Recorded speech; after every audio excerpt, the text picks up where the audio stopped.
piracy is a remarkably contentious topic. Now, I'm not going to go into the technical aspects of it because there's various schools of thought of whether or not it's legal or whatever. It's more about the ethics of the thing, and not in terms of, well, you see, the argument always is, everybody who pirates something, that's a lost sale for the company. And the argument against that is, well, whoever pirates it, well, they weren't going to buy the thing in the first place. So, there's that. But I came across a conundrum, and it's probably something that many other people have thought of already. Second-hand. If I go to the charity shop and buy a copy of, I don't know, Wreck-It Ralph for £1 on DVD, well, there's still no money, and still doesn't count as a sale for Disney, does it? And the charity shop is going to get some money, obviously, but let's not worry too much about that aspect of it. The fact is that it's tantamount to the same thing as if I'd just pirated a copy of Wreck-It Ralph, isn't it? It's an interesting one. Well, it was an interesting one until I didn't. I've kind of gone through that a bit too quickly, haven't I? Because I've only done like 2 minutes of vlog. Anyway, yes, that's my thought. It's no different, really, is it? Because, well, like I say, it's not a lost sale because I've still bought it, but it is a lost sale because I haven't bought it new.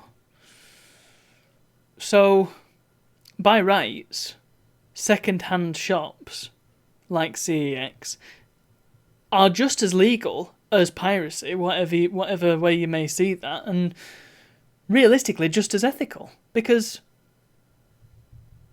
from a very cynical point of view, all the second-hand shops, and in a way all the charity shops are doing, is profiting off somebody else's work. CEX haven't got new stock, and they're not on any supply. They're like, nobody's supplying them.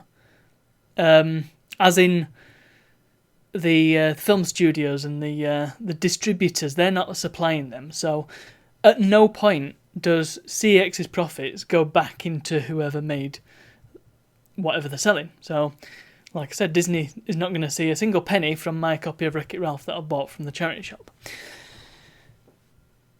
So, in a way, one could argue that piracy is actually more ethical than buying from CEX, for example. Not a charity shop, because there's nothing more ethical than buying from a charity shop.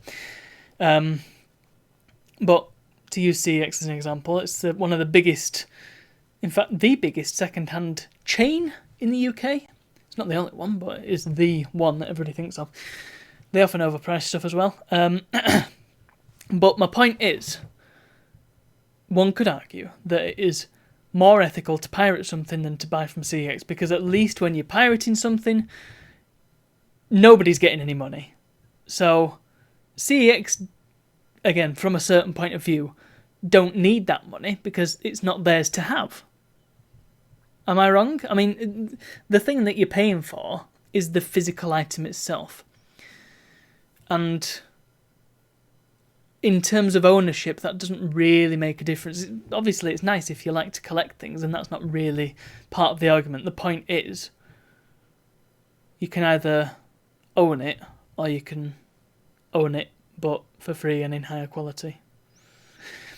It's an odd one. I'm not really... I mean, there's a lot to think about with this argument, and a lot of other factors at play, of course, but in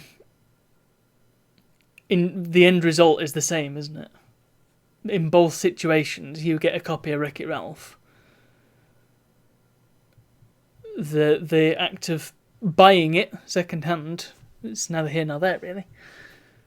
But I would like to hear what you think about it, because, well, I might be completely off the mark, and I would be curious to hear your thoughts on this matter, as I always am with these vlogs. Anyway, thank you very much for watching, and I'll see you all tomorrow.